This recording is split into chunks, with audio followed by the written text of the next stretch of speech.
Assalamualaikum viewers. Today we are going to start the Express Tribune opinion, namely towards an industrial policy by Jazib Mumtaz.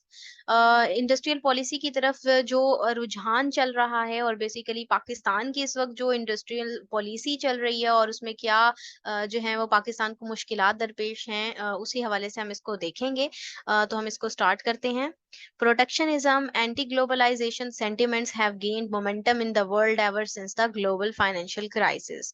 ठीक है, protectionism की बात करें कि protectionism और anti globalisation sentiments जो हैं उसने जो है वो मोमेंटम पकड़ा है दुनिया के अंदर जब से ग्लोबल फाइनेंशियल क्राइसिस हुए हैं। उसके बाद से लेकर ये चीजें ज्यादा डेवलप हो चुकी हैं। बेसिकली प्रोटेक्शनिज्म जो होता है वो एक ऐसी पॉलिसी होती है जिसको अडॉप्ट करते हुए एक मुल्क की कोशिश यही होती है कि वो अपनी बनाई हुई खुद की चीजें ही इस्तेमाल करे और अपनी एक्सपोर्ट्स को ज्यादा करे और इंपोर्ट्स को कम करे। ठीक है, तो उस हवाले से इसको लिखा गया है। Protectionism and anti-globalization sentiments have gained momentum in the world ever since the global financial crisis, the rise of the US-China trade war, Brexit and recent US-Mexico-Canada agreement. ठीक है, और अब ये बता रहे हैं आपको कि प्रोटेक्शनिज्म और एंटी ग्लोबलाइजेशन जो सेंटिमेंट्स हैं वो दुनिया में उभर के सामने आए, ठीक है, फाइनेंशियल क्राइसिस की वजह से। और जिसमें आपको देखने को मिला कि चाइना यूएस की जो ट्रेड वॉर चल रही है उस वजह से, ब्रेक्सिट की वजह से और रिसेंट जो यूएस मेक्सिको कनाडा एग्रीमेंट हुआ है, ये वजूहात हैं कि वो प्रोटेक्शनिज्म और एंटी ग्लोबलाइजेशन सेंटिमेंट ज्यादा सामने आ रहे हैं। The disruption in the global supply chain during the recent pandemic has led countries to rethink more on regionalism and inward-looking trade policies. जो डिसरप्शन है ग्लोबल सप्लाई चेन की, ठीक है, और इसके दौरान देखें रिसेंट जो पेंडेमिक हुआ उसकी वजह से उसने उस कंट्रीज को ये सोचने पर मजबूर कर दिया कि रीथिंक करें वो, कि रीजनलिज्म के ऊपर ध्यान दें और इनवर्ड जो उनकी ट्रेड पॉलिसीज हैं उसको देखें। Thus, developing countries followed the dual policy objectives of building their national industries and protecting national sovereignty. तो ऐसा हुआ कि जो डेवलपिंग कंट्रीज हैं, जो तरक्की पजीर ममालिक हैं, उन्होंने ड्यूअल पॉलिसी ऑब्जेक्टिव्स को फॉलो करना शुरू किया। उन्होंने देखा कि अपनी नेशनल इंडस्ट्रीज की तरफ तवज्जो दें वो, और प्रोटेक्ट करें अपनी नेशनल sovereignty को। Economies in developing countries such as in East Asia, East Asia and Latin America adopted import substitutions policies in the 1950s and 1960s with varying experiences. अगर इकोनॉमी में इनको देखा जाए, इकोनॉमी के अंदर डेवलपमेंट देखी जाए, ठीक है, डेवलपिंग कंट्रीज के अंदर, ठीक है, जिनमें स्पेसिफिकली जो है east Asia, south east Asia और लैटिन अमेरिका के कंट्रीज जो हैं वो शामिल हैं।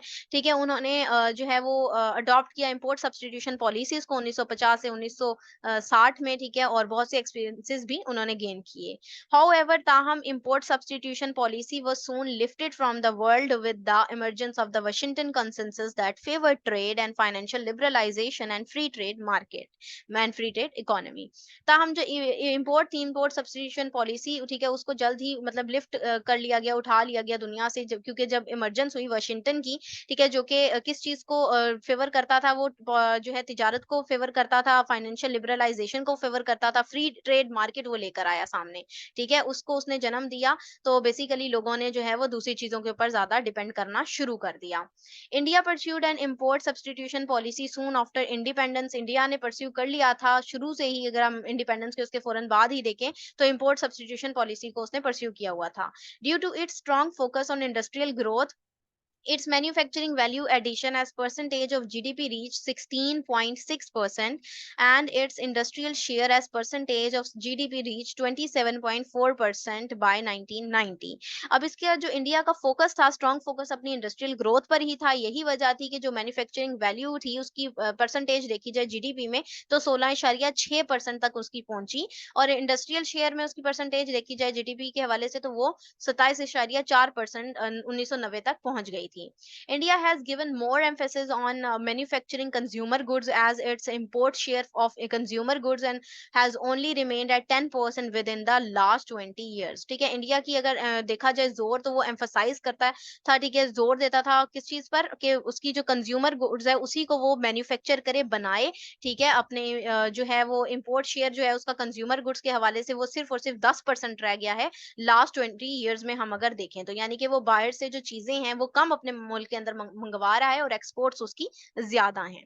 India strong industrial base has given impetus to compete in international market, और उसने बूस्टअप किस चीज को किया, उसका जो स्ट्रॉन्ग इंडस्ट्री है इंडिया की, उसकी वजह से इंटरनेशनल मार्केट के अंदर compete करने के जो है वो काबिल हो गया है India.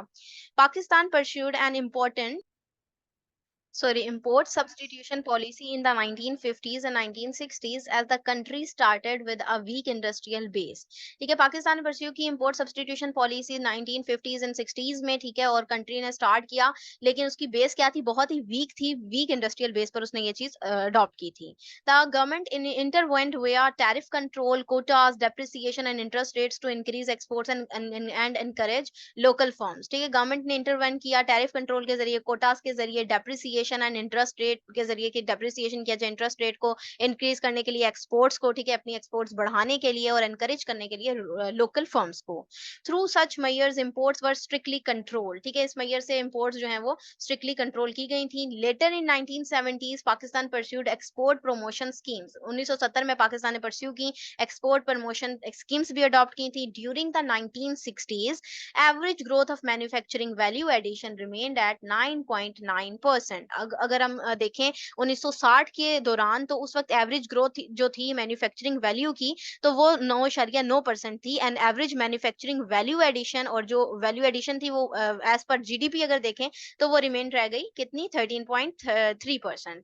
Pakistan has face substantial de industrialization over several years. Pakistan ने बहुत से सब्सटेंशियल डी इंडस्ट्रियलाइजेशन फेस की, ठीक है, सेवरल ईयर, बहुत से सालों में। एज पर द वर्ल्ड बैंक, और वर्ल्ड बैंक के अकॉर्डिंग हम देखने जा रहे हैं, ड्यूरिंग द लास्ट 4 डिकेड्स, 4 दहाइयों से on average every year the industry's share in the GDP continue to decline by 0.6%। ठीक है, जो एवरेज है हर साल इंडस्ट्री शेयर का जीडीपी के हवाले से, तो डिक्लाइन ही हो रहा है पाकिस्तान में, जो कि 0.6% बताया जा रहा है। Industry value addition was 22.3% of the GDP in 1980।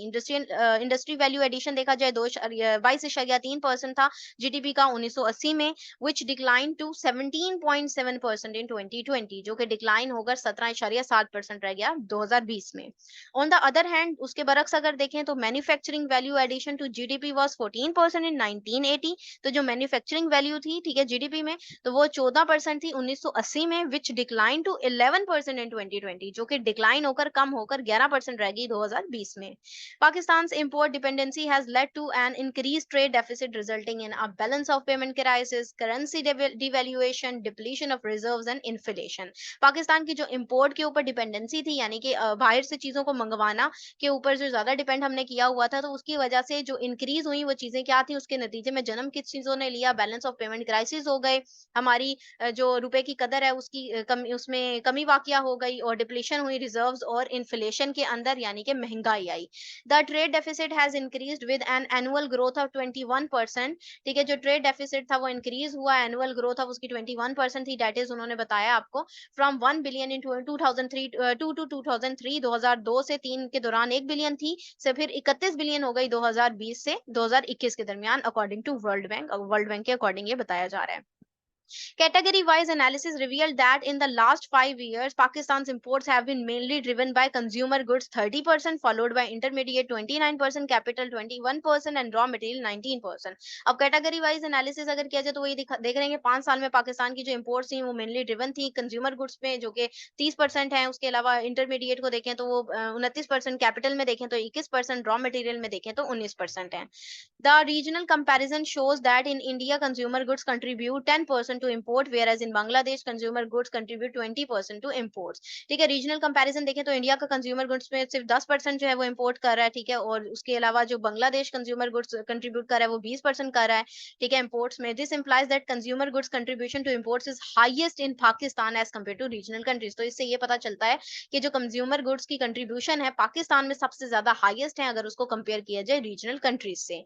Pakistan's exports to GDP ratio has been declining since the 1980s। Pakistan की जो जीडीपी रेशियो है वो डिक्लाइन हो रही है 1980 से लेकर, ठीक है। Comparison with regional countries provide a strong indication of de industrialization as the export to GDP ratio of Pakistan was 12.3% in 1986, ठीक है। अब कंपैरिजन किया जाए तो उन्होंने बताया कि डिक्लाइन ही नजर आता है इंडस्ट्रियलाइजेशन के अंदर, ठीक है। जीडीपी रेशियो देखी जाए पाकिस्तान की तो 12.3% थी 1986 में, ठीक है। हायर देन इन इंडिया, जो कि इंडिया से ज्यादा ही थी, बांग्लादेश और वियतनाम से भी ज्यादा थी, विच हैज डिक्लाइन टू 9.1% इन 2021, ठीक है। तो जो कि डिक्लाइन होकर जो है 9.1% रह गई 2021 में। ऑन द अदर हैंड, इसके बरक्स the ratios for Bangladesh, India and Vietnam have now reach 10.7%, 21.4% and 93.3% respectively, जबकि इंडिया, बांग्लादेश और वियतनाम की देखी जाए तो वो 10.7, 21.4 और 93.3% रिस्पेक्टिवली उन्होंने बताई है।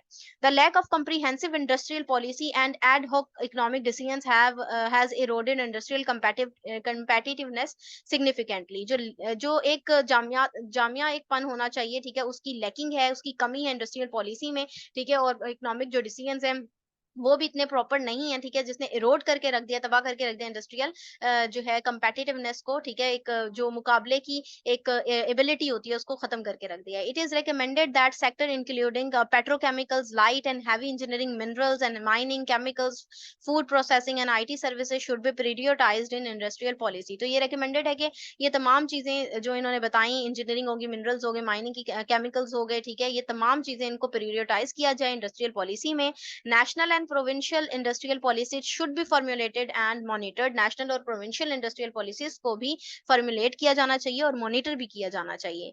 नेशनल टैरिफ पॉलिसी 2019 से 24 के दौरान जो उन्होंने बताई है, should be used as a guideline to develop a competitive industrial base. तो उसको एक गाइडलाइन के तौर पर लेना चाहिए डेवलप करने के लिए एक कंपेटिटिव इंडस्ट्रियल बेस को। Industries including rubber and plastic, chemicals base,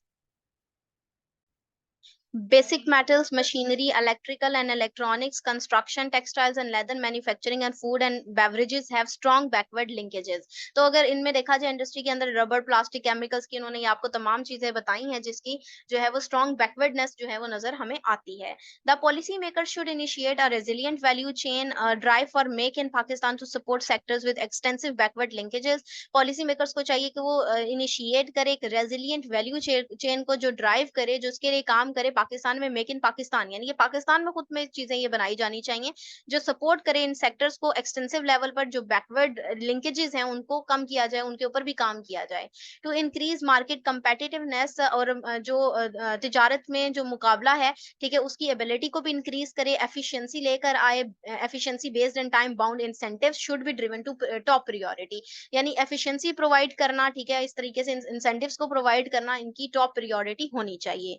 no ad hoc extension should be granted by any sector, किसी भी किस्म की कोई एड हॉक एक्सटेंशन नहीं होनी चाहिए, किसी भी सेक्टर के लिए ग्रांटेड नहीं होनी चाहिए। The industrial incentive structure should be tied with sectoral the production efficiency, upgradation of technology and sector export performances.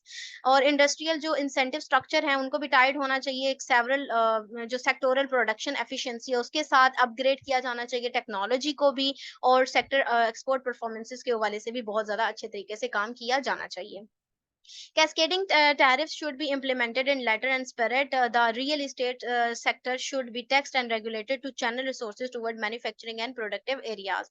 जो cascading tariffs हैं उनको भी implement किया जाना चाहिए letter and spirit के साथ, पूरे तरीके से proper जोशो खरोश के साथ, ठीक है। और real estate sector को चाहिए कि वो text और उस तरीके की proper एक implementation लेकर आए, चीजों की regulate करवाएं, इन resources को लेकर आए, उनको इस्तेमाल में लेके आए, और productivity area के अंदर उनको प्रॉपरली इम्प्लीमेंटेशन दी जानी चाहिए। इसी तरीके से हम अपनी इंडस्ट्रियल प्रोडक्शन को जो है वो बढ़ा सकेंगे।